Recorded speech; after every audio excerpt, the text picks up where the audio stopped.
नमस्कार दोस्तों, मैं रजनीश कुमार एक बार फिर से आप सभी का स्वागत करता हूं अपने YouTube channel study with Rajneesh में। दोस्तों, जैसा कि आप सभी जानते हैं, मैं प्रत्येक दिन लूसेंट का एक्सप्लेनेशन वीडियो लेकर आता हूं। इसी कड़ी में मैं आज एक नए वीडियो के साथ आया हूं। आज का टॉपिक है भारत के खनिज संसाधन एवं महत्वपूर्ण उद्योग। तो आइए दोस्तों, आज हम लोग सबसे पहले भारत के खनिज संसाधन पर बात करेंगे। जैसा कि आप देख पा रहे होंगे, आज का पहला टॉपिक है भारत के प्रमुख खनिज संसाधन। आइए हम लोग इसके बारे में बात को शुरू करते हैं। सबसे पहले खनिज पदार्थ में है पेट्रोलियम, और प्राप्ति स्थान में दिया गया है असम में डिगबोई सुरमा घाटी, और गुजरात में खंभात अंकलेश्वर, महाराष्ट्र में बॉम्बे हाई। भारत में खनिज तेल के भंडार मुख्यतः अवसादी चट्टानों में पाए जाते हैं। दोस्तों, भारत ही नहीं, विश्व में अधिकांश जो खनिज तेल के भंडार हैं वो अवसादी चट्टानों के बीच में ही पाए जाते हैं। भारत में खनिज तेल का उत्पादन सर्वप्रथम डिगबोई में प्रारंभ हुआ। डिगबोई कहाँ है? तो असम में है, और यहीं से खनिज तेल के उत्पादन सर्वप्रथम भारत में शुरू हुआ था। यहाँ देखिए नोट में लिखा हुआ है कि अंकलेश्वर में 1960 ईस्वी में खोदे गए पहले कुएं का नाम वसुधारा रखा गया था। अंकलेश्वर कहाँ है? गुजरात में है। ये सारे पॉइंट काफ़ी इंपॉर्टेंट हो जाते हैं, आप इसको अच्छे से नोट करते हुए याद कर लेंगे, नहीं तो भूलने के बहुत ज़्यादा संभावना होते हैं। ठीक है, आगे है विशेष बिंदु में पेट्रोलियम में बॉम्बे हाई की खोज 1973 ईस्वी में हुई, और यहाँ से तेल उत्पादन की शुरुआत ONGC oil and natural gas corporation के द्वारा 1976 ईस्वी में शुरू हुई। यानी कहा जा रहा है कि बॉम्बे हाई की खोज जो है 1973 ईस्वी में हुई थी, लेकिन तेल उत्पादन कब से शुरू हुआ? तो 1976 ईस्वी में। किसके माध्यम से? तो ONGC के माध्यम से। ONGC का फुल फॉर्म हमने बताया, oil and natural gas corporation. ठीक है, यह भारत से लगभग 176 किलोमीटर उत्तर पश्चिम में खंभात की खाड़ी में स्थित है। अगर भारत की मुख्य भूमि से बॉम्बे हाई या मुंबई हाई की बात की जाए तो यह मुख्य भूमि से 176 किलोमीटर उत्तर पश्चिम दिशा में खंभात की खाड़ी में स्थित है। यहाँ तेल निकालने के लिए जो प्लेटफॉर्म बना है उसका नाम सागर सम्राट है, जो एक जलयान है, और इसे कहाँ से मंगाया गया है? तो जापान से मंगाया गया है। इस समय यानी वर्तमान समय में देश में 21 तेल शोधक कारखाने हैं। कितने? तो 21, जिनमें से जो 17 है वो सार्वजनिक क्षेत्र के हैं, 3 निजी क्षेत्र में और 1 संयुक्त क्षेत्र में है। ठीक है, तो ये सारे पॉइंट काफ़ी इंपॉर्टेंट हो जाते हैं, और हर परीक्षा में, हर प्रतियोगी परीक्षा में ये सारे प्रश्न आपसे पूछे जा सकते हैं, आप इसको याद कर लेंगे। अब हम लोग जो खनिज पदार्थ के बारे में बात करेंगे उसे लौह अयस्क कहते हैं, और ये जो लौह अयस्क है वो सभी उद्योगों का आधार होता है। यानी कि जितने भी किसी भी तरह के उद्योग स्थापित हो रहे हैं तो सबसे पहले लौह अयस्क की आवश्यकता पड़ती है। आइए हम लोग देखते हैं भारत में लौह अयस्क की प्राप्ति स्थान। उड़ीसा में सोनाई, केओंझर और मयूरभंज। आप ऐसा करेंगे, याद करने के लिए आप खनिज संसाधन, प्राप्ति स्थान और राज्य का नाम और उसके अंतर्गत जो जो क्षेत्र है वैसे करके याद कर सकते हैं। झारखंड में सिंहभूम, हजारीबाग, पलामू और धनबाद। छत्तीसगढ़ में बस्तर, दुर्ग, रायपुर, रायगढ़, बिलासपुर। मध्य प्रदेश में जबलपुर। कर्नाटक में बेलारी, चिकमंगलूर, चित्तलदुर्ग। महाराष्ट्र में रत्नागिरी और चांदा। और अगर तमिलनाडु में बात की जाए तो सलेम और तिरुचिरापल्ली। इसके अलावा लौह अयस्क गोवा में भी पाए जाते हैं। आइए इससे संबंधित विशेष बिंदुओं को देखते हैं। विश्व में लौह अयस्क के उत्पादन में भारत का चौथा स्थान है। प्रथम देश जो है वह चीन, और दूसरा देश जो है ऑस्ट्रेलिया है, और तीसरा देश ब्राज़ील है। लेकिन अगर संचित भंडार की बात की जाए, यानी कि लौह अयस्क का जो संचयन है या संचय है वो सबसे ज़्यादा कहाँ है? तो इसमें भारत विश्व में प्रथम स्थान पर है। भारत में लौह अयस्क के उत्पादन में पहले, दूसरे और तीसरे राज्य जो हैं वो कर्नाटक हैं, छत्तीसगढ़ है और उड़ीसा है। याद रखेंगे, लौह अयस्क के उत्पादन में सबसे अग्रणी राज्य कर्नाटक, छत्तीसगढ़ और उड़ीसा। हालांकि दोस्तों मैं यहाँ पे बता दूं कि भारत में जितने भी खनिज संसाधन हैं उनके आंकड़े प्रतिवर्ष बदलते रहते हैं। तो अगर आपको लगे कि आप सबसे अपडेट आंकड़े को याद करें तो आप गूगल कर सकते हैं। यहाँ पे देखिए दिया गया है कि लौह अयस्क के उत्पादन में पहले, दूसरे और तीसरे स्थान पर कर्नाटक, छत्तीसगढ़ और उड़ीसा है, जबकि चौथे और पाँचवें स्थान पर गोवा और झारखंड है। आइए हम लोग आगे बढ़ते हैं। आगे देखिए, अब हम लोग खनिज संसाधन के अंतर्गत मैग्नीज के बारे में बात करेंगे। प्राप्ति स्थल में आप देखें, उड़ीसा में सुंदरगढ़, संबलपुर, बोलंगीर, क्योंझर, कालाहांडी, कोरापुट। महाराष्ट्र में नागपुर और भंडारा। मध्य प्रदेश में बालाघाट, छिंदवाड़ा। कर्नाटक में शिमोगा, बेलारी, चित्रदुर्ग, बीजापुर। आंध्र प्रदेश में श्रीकाकुलम। गुजरात में पंचमहल और बड़ौदा। वहीं झारखंड में सिंहभूम तथा राजस्थान में बांसवाड़ा। दोस्तों यहाँ पे मैं याद करने का जो सबसे आसान तरीका है वो मेरे अनुसार यही है कि आप पहले खनिज संसाधन का नाम लिखें, उनका प्राप्ति स्थान में राज्य का नाम लिखें और उन राज्य में जो जो क्षेत्र हैं जहाँ से वो खनिज प्राप्त होते हैं उनका नाम उत्तर से दक्षिण लिखें। आप अगर वैसे लिख कर पढ़ेंगे तो हमें लगता है कि वो जल्दी याद होगा। ठीक है, यहाँ पे देखिए मैग्नीज में जो विशेष बिंदु है उसको देख लेते हैं। मैग्नीज के प्रमाणित भंडारों की दृष्टि से भारत का विश्व में जिम्बाब्वे के बाद दूसरा स्थान है। भंडार की दृष्टि से यहाँ पे ध्यान देंगे, प्रमाणित भंडार की दृष्टि से विश्व में पहले स्थान पर जिम्बाब्वे है और भारत का दूसरा स्थान है। ठीक है, उत्पादन की दृष्टि से भारत का विश्व में 5वां स्थान है। और अगर भारतीय राज्यों में बात की जाए तो सबसे पहले उड़ीसा है और यह भारत के 34% मैग्नीज अकेले पैदा करता है। दूसरे स्थान पर महाराष्ट्र है 25% मैग्नीज उत्पादन करने के साथ, और तीसरे स्थान पर मध्य प्रदेश है जो कि भारत में उत्पादित कुल मैग्नीज का 21% उत्पादित करता है। दोस्तों अब हम लोग कोयला के बारे में बात करेंगे। कोयला बहुत ही महत्वपूर्ण संसाधन है और यह भी किसी भी संसाधन का जो है आधारभूत आवश्यकता है। आइए हम लोग कोयला के बारे में देखते हैं। कोयला झारखंड में धनबाद, सिंहभूम, गिरिडीह, पश्चिम बंगाल में रानीगंज, आसनसोल, छत्तीसगढ़ में रायगढ़ और उड़ीसा में देसगढ़ तथा तलचर, असम में माकुम, लखीमपुर, महाराष्ट्र में चांदा, तेलंगाना में सिंगरैनी, मेघालय में, इसके अलावा जम्मू कश्मीर, नागालैंड और अरुणाचल प्रदेश में। अरुणाचल प्रदेश में जो कोयला उत्पादन क्षेत्र है वहाँ पे 2 क्षेत्रों का नाम जिक्र किया गया है, नामचिक और नामफुक। ठीक है, तो ये सारे पॉइंट आप याद रखेंगे। इतने पॉइंट तो जरूर याद होने चाहिए अगर आप खनिज संसाधन पढ़ रहे हैं तो। इसके अलावा और भी बहुत सारे पॉइंट्स हैं जो इसमें दिए नहीं गए हैं, लेकिन आप धैर्य बना के रखेंगे। हम लोग देखते हैं कोयला उत्पादन में विशेष बिंदु जो है। कोयले के उत्पादन में भारत का विश्व में 3रा स्थान है।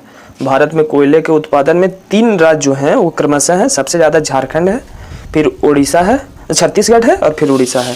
झारखंड भारत में कोयले के कुल उत्पादन का 40% अकेले उत्पादित करता है। यहाँ पे बताया गया है कि एंथ्रासाइट सबसे उच्चतम श्रेणी का कोयला होता है। और ये अगर बात की जाए कि भारत में एंथ्रासाइट कोयला कहाँ पाए जाते हैं तो यह जम्मू कश्मीर के क्षेत्र में पाए जाते हैं। देखिए कोयला को कहा गया है उद्योगों की रोटी। कोयला को उद्योग की रोटी तथा काला सोना भी कहा गया है, क्योंकि कोई भी उद्योग के आधारभूत आवश्यकता में कोयला और लोहा इत्यादि आते हैं। ठीक है, तो ये उद्योग की रोटी से कहा गया है। लिग्नाइट कोयला को भूरा कोयला कहा जाता है और लिग्नाइट कोयला भारत में सबसे ज़्यादा तमिलनाडु में होता है। ठीक है, आप ये सारे पॉइंट याद करते चलेंगे।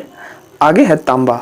तांबा का आइए हम प्राप्ति स्थान देखते हैं। झारखंड में सिंहभूम और हजारीबाग, राजस्थान में खेतड़ी, झुंझुनू, भीलवाड़ा, अलवर और सिरोही। ठीक है, कर्नाटक में चीतलदुर्ग, हासन, रायचूर, मध्य प्रदेश में बालाघाट, आंध्र प्रदेश में अग्निकुंडल। आइए देखते हैं महत्वपूर्ण पॉइंट पे। भारत में तांबा के उत्पादन में प्रथम 3 राज्य मध्य प्रदेश, राजस्थान और झारखंड है। झारखंड में जवार खान से जस्ते तथा तांबा भी निकाले जाते हैं। राजस्थान में तांबा खनिज का सबसे बड़ा भंडार है। राजस्थान में तांबा खनिज का सबसे बड़ा भंडार है और कौन सा खान है तो जवार खान है। और जवार खान से तांबा के साथ साथ जस्ते भी निकाले जाते हैं। ठीक है, अब हम लोग बॉक्साइट के बारे में बात करेंगे। बॉक्साइट उड़ीसा, झारखंड में बॉक्साइट कहाँ कहाँ तो कोडरमा और हजारीबाग। इसके अलावा बॉक्साइट बिहार में गया और मुंगेर में, महाराष्ट्र में नागपुर में, भंडारा और रत्नागिरी में, राजस्थान में अजमेर और शाहपुर में, वहीं आंध्र प्रदेश में नेल्लौर में। ठीक है, आइए महत्वपूर्ण बातों पे हम लोग चर्चा कर लें। भारत बॉक्साइट के उत्पादन में या बॉक्साइट के मामले में आत्मनिर्भर है, यानी कि भारत को जितना बॉक्साइट की ज़रूरत होती है भारत उतना उत्खनित करता है। ठीक है, भारत में बॉक्साइट का उत्पादन सबसे अधिक उड़ीसा से होता है। दोस्तों अगर आप ध्यान से देख रहे होंगे तो आपको ये जरूर एहसास हुआ होगा कि उड़ीसा में खनिज संसाधनों की भरमार है। ठीक है, तो भारत में बॉक्साइट का उत्पादन सबसे अधिक उड़ीसा में और कुल उत्पादन का 42% अकेले बॉक्साइट कौन उत्खनित करता है तो उड़ीसा। दूसरा स्थान गुजरात का तथा तीसरा स्थान झारखंड का है। अब हम लोग अभ्रक के बारे में बात करेंगे। अभ्रक के उत्पादन और उसके प्राप्ति स्थान को देखते हैं तो नेल्लौर, आंध्र प्रदेश में नेल्लौर जिला, झारखंड में पलामू, गुजरात में खेड़ा, मध्य प्रदेश में कटनी, बालाघाट, जबलपुर और छत्तीसगढ़ में बिलासपुर।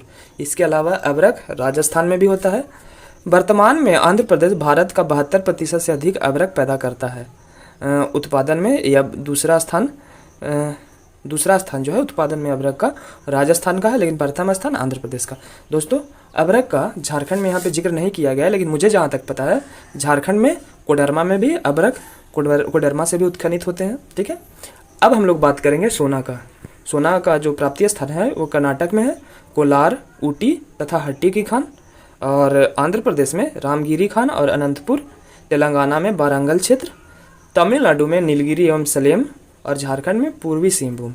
यहाँ पे देखिए महत्वपूर्ण बिंदुओं पे अगर बात करें तो देश के कुल स्वर्ण उत्पादन का 99% भाग अकेले कर्नाटक राज्य से प्राप्त होता है। अब हम लोग हीरे के बारे में बात करेंगे। हीरा मध्य प्रदेश में मंझगांव खान पन्ना जिला में है। इसके अलावा देखिए हीरा का कोई जिक्र नहीं किया गया है, लेकिन यहाँ पे मैं बता दूं कि आंध्र प्रदेश में गोलकुंडा की खान से भी हीरा का प्राप्ति होता है। और हीरा किस तरह के किस क्रम के चट्टानों में पाए जाते हैं, तो विंध्यन क्रम के चट्टानों में। ठीक ना, चलिए आगे हम लोग बात करेंगे जस्ता। जस्ता राजस्थान में उदयपुर से, उड़ीसा में और जम्मू कश्मीर में। ठीक है, जस्ता कहाँ से? राजस्थान के उदयपुर से, उड़ीसा से और जम्मू कश्मीर से। ठीक है, राजस्थान उत्पादन में प्रथम है। और जस्ता राजस्थान के किस खान से प्राप्त होती है, तो हम लोग पढ़ चुके हैं ऊपर में, जवार की खान से। ठीक है, अगर जस्ता के उत्पादन में बात की जाए तो दूसरे स्थान पे जम्मू कश्मीर है। अब हम लोग यूरेनियम के बारे में बात करेंगे। यूरेनियम का प्राप्तीय स्थान झारखंड है, और झारखंड में रांची, हजारीबाग तथा सिंहभूम से यूरेनियम प्राप्त होते हैं। झारखंड यूरेनियम के उत्पादन में प्रथम स्थान पर है, और भारत की सबसे महत्वपूर्ण यूरेनियम खान जो है वो झारखंड में ही जादूगोड़ा। ठीक है, अब हम लोग मैग्नीज के बारे में बात करते हैं। मैग्नेजाइट के बारे में अब हम लोग बात करेंगे।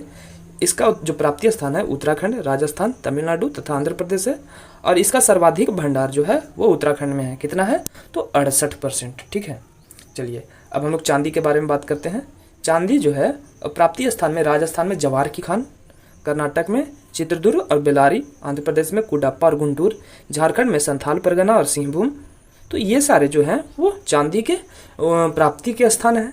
और महत्वपूर्ण जो तथ्य है इसमें वो ये है कि चांदी उत्पादन में राजस्थान प्रथम स्थान पे है, और राजस्थान की कौन सी खान, तो जवार की खान। ठीक है, देखिए यहाँ पे लिखा हुआ है। अब हम लोग थोरियम के बारे में बात करेंगे। थोरियम जो है वो राजस्थान और केरल से प्राप्त होता है। केरल में जो मोनेजाइट बालू होते हैं उसी से थोरियम प्राप्त होता है, और राजस्थान में जो है थोरियम वो पाली और भीलवाड़ा क्षेत्र से प्राप्त होता है। विश्व का सबसे बड़ा थोरियम निर्माता देश जो है वो भारत है, और विश्व की सबसे बड़ा थोरियम का भंडार जो है वो केरल में है। अभी हमने बात की केरल में जो मोनेजाइट बालू होते हैं उन्हीं में थोरियम पाया जाता है। हम लोग क्रोमाइट के बारे में बात करेंगे। झारखंड और उड़ीसा इसके प्राप्तीय स्थान है, और इसके उत्पादन में उड़ीसा प्रथम स्थान है। क्रोमाइट के उत्पादन में कौन प्रथम स्थान पे है, तो उड़ीसा। आगे देखते हैं टंगस्टन राजस्थान, तमिलनाडु और कर्नाटक में पाया जाता है, और इसके मुख्य भंडार जो है वो देगाना है। देगाना भंडार कहाँ है, तो राजस्थान में है। ठीक है, सीसा झारखंड और राजस्थान में प्राप्त होता है, झारखंड और राजस्थान से। लिग्नाइट की अगर बात की जाए तो तमिलनाडु और राजस्थान में, लेकिन लिग्नाइट का सबसे जो भंडार है, सबसे बड़ा भंडार है या सर्वाधिक भंडार जो है वो तमिलनाडु में है। टीन छत्तीसगढ़ से प्राप्त होता है, और इसके लगभग संपूर्ण भंडार व उत्पादन छत्तीसगढ़ के बस्तर जिले में बस्तर के पठार से ही होता है। हम लोग पढ़ चुके हैं भारत में टीन निक्षेप का एकमात्र पठार जो है वो बस्तर का पठार है, जो किसके अंतर्गत है, तो दंडकारण्य पठार के अंतर्गत है। ठीक है, तो दोस्तों इस प्रकार से हम लोगों ने प्रमुख खनिज संसाधनों के बारे में बात कर ली है। अब हम लोग प्रमुख उद्योगों के बारे में बात करेंगे, और उद्योगों के अंतर्गत सबसे पहले लौह इस्पात उद्योग के बारे में बात करेंगे। ठीक है, देश में पहला लौह इस्पात उद्योग कारखाना 1874 ईस्वी में बराकर नदी के किनारे कुल्टी नामक स्थान पर बंगाल आयरन वर्क्स के रूप में स्थापित हुआ था। कुल्टी कहाँ है, तो पश्चिम बंगाल में आसनसोल के आसपास में है। ठीक है, बाद में यह कंपनी फंड के अभाव में बंद हो गई, तो इसे बंगाल सरकार ने अधिग्रहण कर लिया और इसका नाम बदलकर बराकर आयरन वर्क्स रखा। ठीक है, समझ पा रहे हैं। ठीक है, आगे देखिए, देश में सबसे पहला बड़े पैमाने पर कारखाना वो 1907 ईस्वी में तत्कालीन बिहार राज्य के स्वर्ण रेखा नदी की घाटी में साकची नामक स्थान पर जमशेद जी टाटा द्वारा स्थापित किया गया था। दोस्तों यहाँ पे समझने का प्रयास करेंगे कि अगर पूछा जाए कि देश में सबसे पहला जो है बड़े पैमाने पे जो कारखाना है, तो 1907 ईस्वी में वो टाटा आयरन स्टील कंपनी हो गया। किसके द्वारा स्थापित किया गया था, तो जमशेद जी टाटा के द्वारा। कहाँ, तो उस समय बिहार और झारखंड बटे हुए नहीं थे, तो तत्कालीन बिहार के स्वर्ण रेखा नदी घाटी में साकची नामक स्थान पर, और यह स्थान आज जमशेदपुर या टाटा के नाम से जाना जाता है। ठीक है, आगे हम लोग बात करते हैं स्वतंत्रता प्राप्ति के पूर्व स्थापित लौह इस्पात कारखाना। जो पहला है वो भारतीय लौह इस्पात कंपनी है। इसकी स्थापना 1918 ईस्वी में पश्चिम बंगाल के दामोदर नदी घाटी में हीरापुर, बाद में इसे वर्णपुर भी कहा जाने लगा, इसी स्थान पे की गई थी। यहाँ 1922 से उत्पादन शुरू हुआ। देखिए ये जो पॉइंट है काफ़ी इंपॉर्टेंट हो जाते हैं। स्थापना कब हुआ, उत्पादन कब शुरू हुआ। आगे चलकर कुल्टी, वर्णपुर तथा हीरापुर स्थित संयंत्रों को भी इसके अंतर्गत शामिल कर लिया गया। ठीक है, आगे हम लोग देखेंगे कि Mysore iron and steel works, ये सारे जो है वो स्वतंत्रता प्राप्ति के पूर्व स्थापित लौह इस्पात कारखाना है। तो अब हम लोग Mysore iron and steel works के बारे में बात करेंगे। इसकी स्थापना 1923 ईस्वी में मैसूर राज्य वर्तमान कर्नाटक के भद्रावती नामक स्थान पर स्थापित की गई थी। कब, 1923 ईस्वी में। इसका जो वर्तमान नाम है वो Visvesvaraya iron and steel company limited है। विश्वेश्वरैया कौन थे, तो अगर बात की जाए तो भारत के प्रथम इंजीनियर, उन्हीं के सम्मान में इसका नाम किया गया है। अब है steel corporation of Bengal, steel corporation of Bengal. इसकी स्थापना 1937 ईस्वी में की गई थी वर्णपुर, पश्चिम बंगाल में। ठीक है, बाद में 1953 ईस्वी में इसे भारतीय लौह इस्पात कंपनी में मिला लिया गया। तो ये सारे पॉइंट हैं, आप इनको अच्छे से याद कर लेंगे। अब है स्वतंत्रता के पश्चात जो है लौह इस्पात के कारखाना जो स्थापित हुए हैं उनके बारे में अब हम लोग बात करेंगे। अगर मेनली देखा जाए तो स्वतंत्रता प्राप्ति के बाद जो दूसरा पंचवर्षीय योजना था वो उद्योगों के स्थापना को लेकर काफ़ी मतलब कहें तो आगे रहा है। और देखिए सबसे पहले जो है वो हम लोग देखेंगे दूसरी पंचवर्षीय योजना काल में स्थापित जो कारखाने हैं। अगर बात की जाए दूसरे पंचवर्षीय योजना का तो इसका जो काल है 56 से 61 है। सबसे पहले हम लोग भिलाई इस्पात संयंत्र के बारे में बात करेंगे। इसकी स्थापना 1955 ईस्वी में तत्कालीन मध्य प्रदेश के भिलाई दुर्ग जिला छत्तीसगढ़ में पूर्व सोवियत संघ की सहायता से की गई थी। तो आपसे पूछा जा सकता है कि भिलाई इस्पात संयंत्र की स्थापना कब की गई थी, तो 1955 ईस्वी में। किसके सहयोग से, तो सोवियत संघ, जिसे वर्तमान समय में रूस कहा जाता है। इसका विभाजन हो गया। देखिए इसको ऐसे भी याद कर सकते हैं, भीरू भीरू भीरू कब, तो 55 में, भिलाई और रूस से। ठीक है, और ये जो है उत्पादन कब शुरू किया, तो 1959 ईस्वी में। हिंदुस्तान स्टील लिमिटेड राउरकेला, देखिए इसकी स्थापना 1959 ईस्वी में उड़ीसा के राउरकेला नामक स्थान पर पश्चिमी जर्मनी की सहायता से की गई थी। दोस्तों देखिए यहाँ पे मैं याद करने के लिए एक ट्रिक या जो भी कहें वो यह दूंगा कि राउरकेला, तो राज, इसको राज कहेंगे हम। पहले वाले को भीरू कहेंगे, इसको राज कहेंगे। तो राज कहने से क्या हो जाएगा, तो राज से राउरकेला और जैसे जर्मनी, और जर्मनी में भी किस भाग से, तो पश्चिमी जर्मनी। उस समय जब इसकी स्थापना हो रही थी तो जर्मनी का एकीकरण नहीं हुआ था। ठीक है, आगे बढ़ते हैं। अब हम लोग बात करेंगे हिंदुस्तान स्टील लिमिटेड दुर्गापुर। इसकी स्थापना 1956 ईस्वी में पश्चिम बंगाल के दुर्गापुर नामक स्थान पर ब्रिटेन की सहायता से हुई थी। तो देखिए यहाँ पे जो संयंत्र है वो कहाँ स्थापित किया गया, दुर्गापुर। तो इसको ऐसे क्या याद करेंगे, पहला हम लोगों ने राज क्या याद किया था, भीरू भिलाई रूस, और फिर उसके बाद राज याद किया था राउरकेला जर्मनी।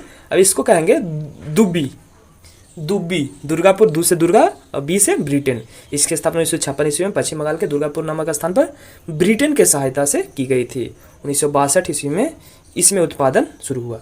स्थापना कब हुआ, 56 में। उत्पादन कब शुरू हुआ, 62 में। अब याद रखेंगे स्थापना और उत्पादन, प्रश्न इससे पूछे जा सकते हैं। अब है तृतीय पंचवर्षीय योजना काल में स्थापित कारखाने।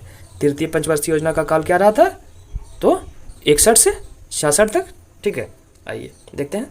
तृतीय पंचवर्षीय योजना में बोकारो स्टील प्लांट की स्थापना की गई थी 1964 ईस्वी में, और यह तत्कालीन बिहार राज्य में है, लेकिन अब बिहार राज्य में था लेकिन अब झारखंड में है, बोकारो नामक स्थान पर पूर्व। और ये किसकी सहायता से स्थापित किया गया था, तो देखिए यहाँ पे कोड हम एक देंगे जिसको आप कह सकते हैं बोस, क्या कहेंगे, बोस भी या बोरू भी कह सकते हैं। कैसे, तो बोकारो स या सोवियत संघ, बोस तो बोकारो सोवियत संघ की सहायता से। कब, 1964 ईस्वी में। किस पंचवर्षीय योजना में, तो तृतीय पंचवर्षीय योजना में। ठीक है ना। अब हम लोग चौथी पंचवर्षीय योजना काल में स्थापित कारखाना के बारे में बात करेंगे। आइए देखते हैं। सबसे पहला है सलेम इस्पात संयंत्र, कहाँ है, तो तमिलनाडु में है। उसके बाद है विशाखापत्तनम इस्पात संयंत्र, कहाँ है, तो विशाखापत्तनम आंध्र प्रदेश में है। दोस्तों यहाँ पे मैं बता दूं कि यह तटीय आधारित पहला इस्पात संयंत्र था। ठीक है। तीसरा है विजयनगर इस्पात संयंत्र, हासपेट बेल्लारी जिला कर्नाटक में है, और यह सारे उद्योगों की स्थापना किस पंचवर्षीय योजना काल में हुई थी, तो चौथी पंचवर्षीय योजना काल में। ठीक है। अब हम लोग बात करेंगे सेल के बारे में। इसका फुल फॉर्म होता है स्टील अथॉरिटी ऑफ इंडिया। इसकी स्थापना 24 जनवरी 1973 ईस्वी को 2000 करोड़ की पूंजी के साथ भारत इस्पात प्राधिकरण के रूप में की गई थी।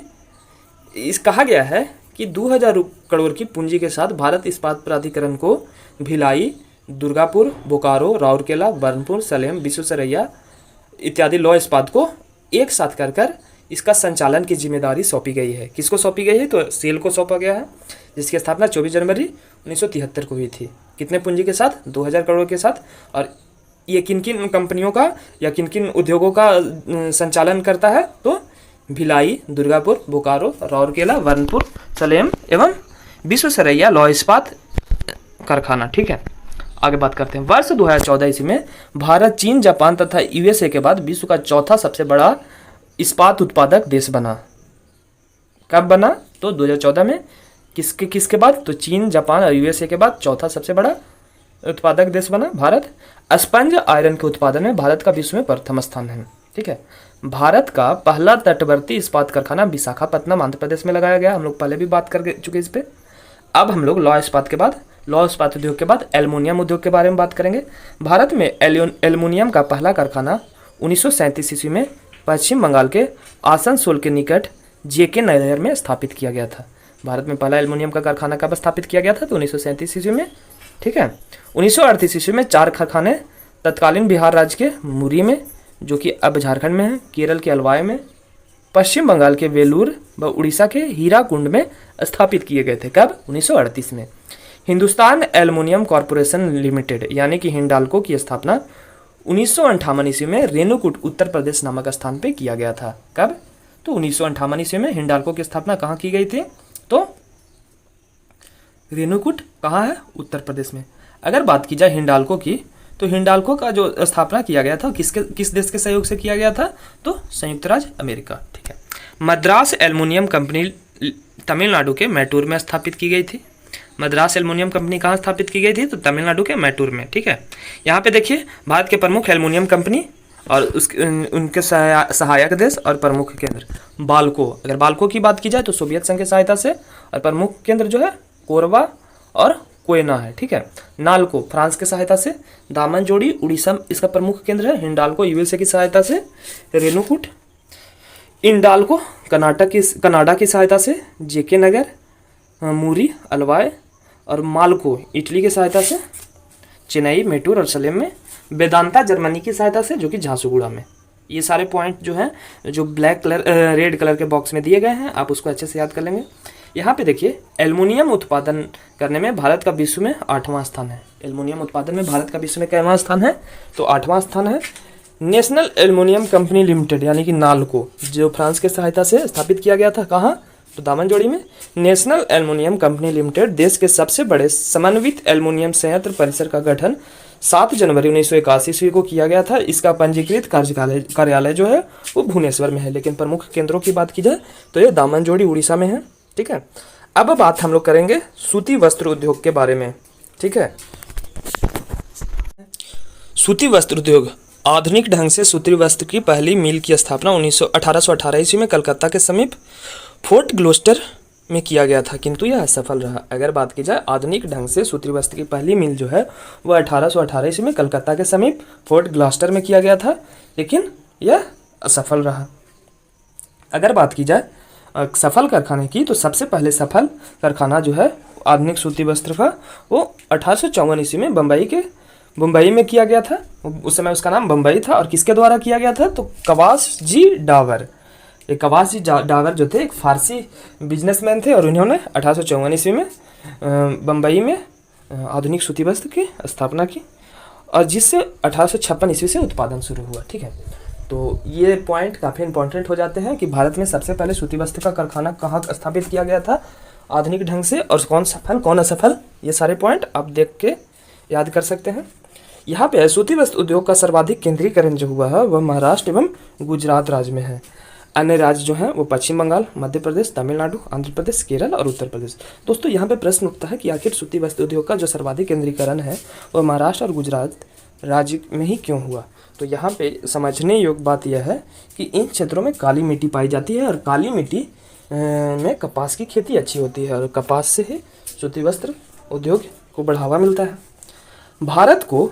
मुंबई को भारत के सूती वस्त्रों की राजधानी के उपनाम से जाना जाता है। भारत के सूती वस्त्रों की राजधानी कहाँ? मुंबई में। कानपुर को उत्तर भारत का मैनचेस्टर कहा जाता है और कोयम्बटूर को दक्षिण भारत का मैनचेस्टर कहा जाता है। ठीक है। अहमदाबाद को भारत का बोस्टन कहा जाता है। बोस्टन जो है कहाँ है? तो आप पढ़े होंगे अगर विश्व इतिहास तो आपको पता होगा कि बोस्टन यूएसए में है और यह भी सूती वस्त्र उद्योग का प्रमुख केंद्र रहा है। तो उसी के सम्मान में भारत के अहमदाबाद को भारत का बोस्टन कहा गया है। यहाँ पे देखिए पॉइंट में लिखा हुआ है कि भारतीय अर्थव्यवस्था में कपड़ा उद्योग का स्थान कृषि के बाद दूसरा है। यह भारत का सबसे प्राचीन उद्योग है। यह देश का सबसे संगठित एवं व्यापक उद्योग है। यह उद्योग देश में कृषि के बाद रोजगार प्रदान करने के मामले में दूसरा सबसे बड़ा क्षेत्र है। अगर बात की जाए कि सबसे ज़्यादा रोजगार जो है वो किससे भारतीयों को मिलता है तो वो कृषि क्षेत्र हो गया और कृषि क्षेत्र के बाद सबसे ज़्यादा जो रोजगार है वो वस्त्र उद्योग क्षेत्र के माध्यम से ही मिलता है। आगे है औद्योगिक उत्पादन में वस्त्र उद्योग का योगदान 14%। देश के सकल घरेलू उत्पाद यानी कि जीडीपी में यह उद्योग 4% तथा देश की निर्यात में 11% योगदान देता है। ये जो आंकड़े हैं वो भारत नाम के बुक से 2015 से लिए गए हैं। ठीक है। रोजगार प्रदान करने की दृष्टि से कृषि के बाद वस्त्र उद्योग दूसरा सबसे बड़ा क्षेत्र है। अब हम लोग जूट उद्योग के बारे में बात करेंगे। सोने का रेशा के नाम से मशहूर जूट के रेशों से सामानों का निर्माण करने में भारत का विश्व में प्रथम स्थान है।